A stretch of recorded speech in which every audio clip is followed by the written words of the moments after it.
Magnet presenta. Para la humanidad, entender lo que determina nuestro carácter, talento y personalidad ha sido un asunto de extrema importancia. Por años, el debate principal entre las nacientes ciencias médicas de la mente, el comportamiento y la psicología se concentró en una cuestión. ¿El desarrollo y comportamiento de un ser humano depende de su propia naturaleza o de la manera en que se le educa?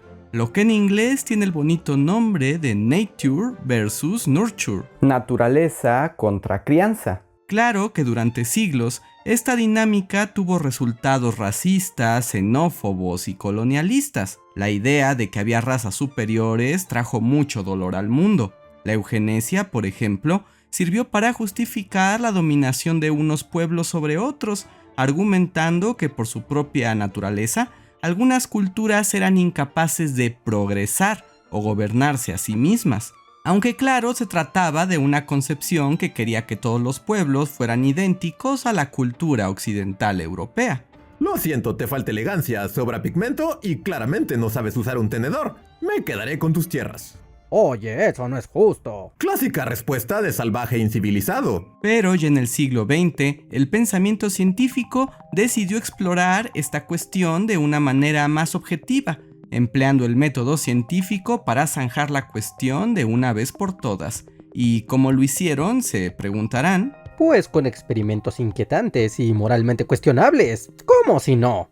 Así es, y hoy voy a contarles uno de los más escandalosos, donde un psicólogo crió simultáneamente a un niño y a un chimpancé.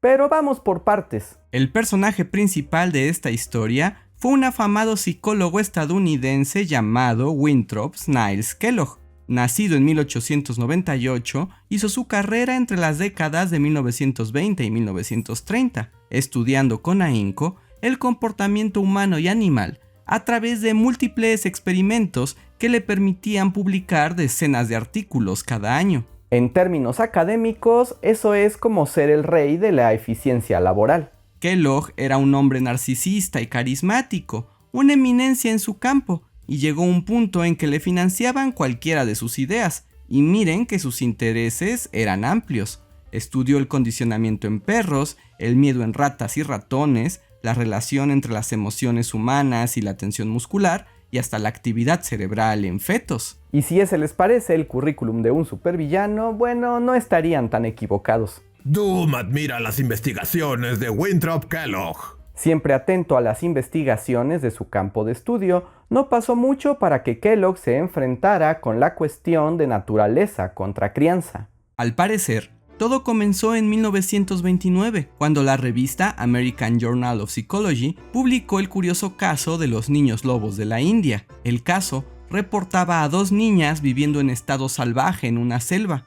Al parecer, habían sido adoptadas por una manada de lobos, se comportaban de manera lobuna, caminando en cuatro patas y comiendo sin usar las manos. Cuando unos aldeanos las rescataron y llevaron con las autoridades, trataron de enseñarles a hablar y a comportarse, pero fue imposible. Su estado salvaje era muy profundo y murieron al poco tiempo. El autor del artículo explicaba que estos sujetos, como muchos otros niños ferales, eran de una clase subnormal, que su inteligencia tenía un gran déficit y por eso habían preferido mimetizarse con los animales y habían sido incapaces de reincorporarse a una vida civilizada. Básicamente el artículo decía que por naturaleza esas niñas eran inferiores a cualquier ser humano, y cuando Kellogg lo leyó, enfureció. Kellogg estaba en contra de esta interpretación y unos años después escribió su propio artículo al respecto. Sostenía que seguramente las niñas lobo eran tan inteligentes como cualquiera de su edad, que de no ser así, no habrían podido adaptarse y sobrevivir. Argumentaba que en realidad lo que había hecho imposible la rehabilitación de las niñas es que el ambiente les había obligado a un comportamiento específico, que por haberlo experimentado en la tierna infancia era muy difícil de cambiar. Estaba a favor de que son el contexto y la crianza los que forjan al ser humano, pero sus colegas lo refutaron. Es solo una hipótesis, Dr. Kellogg. Para probarla, tendría que arrancar a un infante de su madre y ponerlo en un entorno hostil y observar su comportamiento por años, lo que no solo es impráctico, sino inmoral e ilegal. Así que, como dicen en la academia, no puede probarlo, no puede probarlo. Ah, sí, le mostraré que no hay ilegal sin lo legal. Ah, creo que mi respuesta no salió como quería. El caso es que Kellogg se quedó con la idea, y si no podía llevar a un niño a un entorno animal, sí podía llevar a un animal a un entorno humano. Les digo, es un hombre de talento.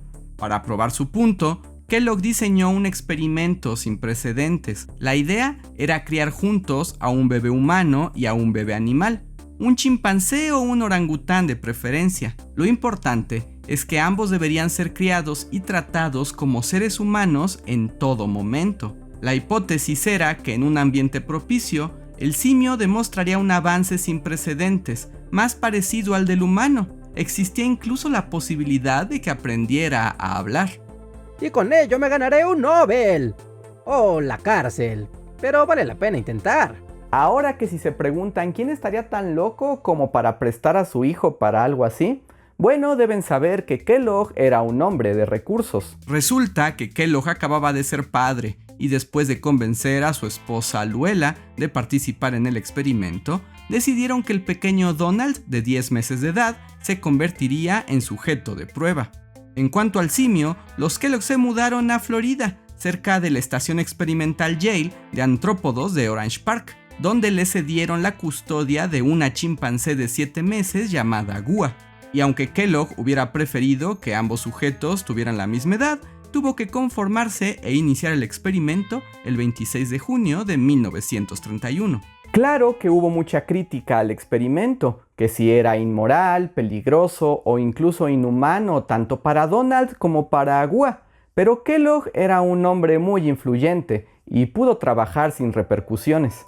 Como dicen en la academia, sus críticas me valen. Gua y Donald fueron criados como hermanos, compartían ropa, juguetes, habitación y recibían los mismos tratos de sus padres. Eran sometidos diariamente a toda clase de pruebas, de medición corporal, reflejos, percepción, locomoción, equilibrio, comportamiento, obediencia, lenguaje y muchas otras cosas. Les ponían pruebas como comer con cuchara, descolgar una galleta del techo o cómo reaccionaban ante su propio reflejo en un espejo. Cada parte del proceso era registrado y evaluado, los datos comparados meticulosamente y redactados de una manera fríamente objetiva, al estilo de las ciencias de principio del siglo XX. Al leer los reportes, uno no pensaría que Kellogg era el padre de Donald, pues habla de él como si fuera algo ajeno, casi extraterrestre. Y el libro pueden revisarlo, que está libre en internet.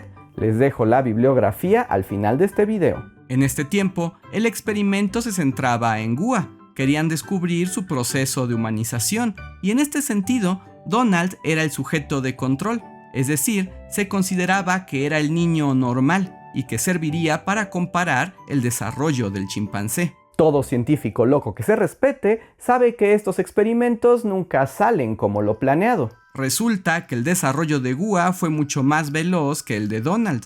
La chimpancé tenía mejores reflejos y habilidad motriz. Además, aprendía más rápido algunos comportamientos como comer del plato, sentarse en una silla, caminar de la mano y dar abrazos. Y no solo eso, sino que demostraba una mayor curiosidad e iniciativa ante los retos que se le ponían. De hecho, pronto se convirtió en la líder, y en vez de copiar a Donald, fue el niño el que empezó a imitar a Gua, caminando como ella y hasta replicando los gruñidos que emitía. ¡Ay! Esto no me lo esperaba. El único aspecto en el que Gua siempre fue más limitada fue el lenguaje, pues no hubo manera de que aprendiera más allá de ciertos sonidos articulados.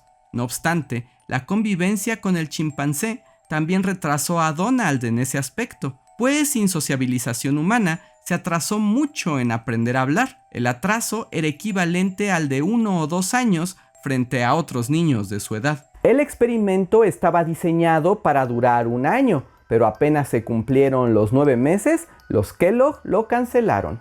En 1933, Winthrop y Luella Kellogg publicaron los resultados en el libro El mono y el niño, que se volvió una sensación editorial, más por el morbo del experimento que por sus resultados científicos. En el libro se presentan con detalle todas las pruebas y resultados, y de alguna manera se llega a la conclusión deseada.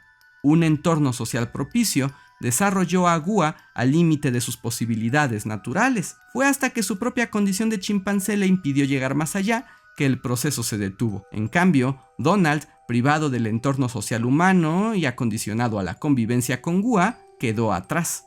O sea que el entorno y la crianza sí determinan el desarrollo. Y solo tuve que torturar a un niño y a un mono para comprobarlo. ¿Qué dicen? ¿Les parece convincente? Crédito parcial. Sí, en realidad el libro no tuvo muchas repercusiones en el campo de la psicología, pero convirtió a Kellogg en una especie de celebridad, para bien y para mal. Kellogg lamentó el escrutinio público e incluso declaró que la presión ante su experimento había de alguna manera alterado sus expectativas de resultado. No volvió a hablar del tema de Gua y dedicó el resto de su carrera a estudiar el sonar y comportamiento de los delfines. Un nuevo día, una nueva especie que someter a experimentos locos. El experimento quedó como un mal recuerdo en la historia de la psicología y como un ejemplo de esas veces que perseguir el conocimiento nos lleva a terrenos moralmente cuestionables. Pero al final queda una incógnita. ¿Por qué lo terminaron antes? A pesar de ser objetivo y minucioso en todo el libro, Kellogg no da la razón para el término prematuro. Se han especulado varias razones, que controlar la situación sin descanso había sido terriblemente agotador para los Kellogg, que al crecer, el comportamiento de Gua era más difícil de controlar y que ponía en riesgo la seguridad de Donald, que Luella Kellogg empezó a cuestionar la integridad del experimento, o que si la situación estaba afectando tanto a Gua y Donald de una manera irreversible y que era mejor terminar con el asunto pronto. Un poco de esto, un poquito de aquello. El caso es que este experimento quedó para la historia y los resultados posteriores fueron algo triste. Gua volvió al refugio, pero su experiencia con los Kellogg le había cambiado tanto que no pudo readaptarse a su familia chimpancé y murió al año siguiente. Winthrop y Luella siguieron su carrera, aunque ya sin mucho éxito. El asunto del chimpancé les hizo perder parte de su credibilidad. Ambos murieron en 1972. En cuanto a Donald, nunca quiso declarar nada públicamente ni de sus padres ni del experimento, y se quitó la vida en 1973. Nunca sabremos si hubo una relación directa entre eso y el experimento de su infancia, pero ya saben que lo que queda es... ¡Duda! Ya sé, esta historia terminó en tragedia. ¿Qué les pareció? ¿Las conocían? ¿Se saben otros experimentos que sean de esta categoría? Pónganlos en los comentarios. Espero hayan disfrutado este video y si les gusta denle like, comenten y suscríbanse a nuestro canal. Y si quieren apoyarnos para que continuemos con esta labor de divulgación histórica, recuerden que pueden unirse al Patreon o a nuestro sistema de membresías, dejarnos un super gracias en alguno de nuestros videos y sobre todo compartirnos. Espero que este video les haya parecido interesante. Yo soy Andrés Alba y nos vemos para la próxima.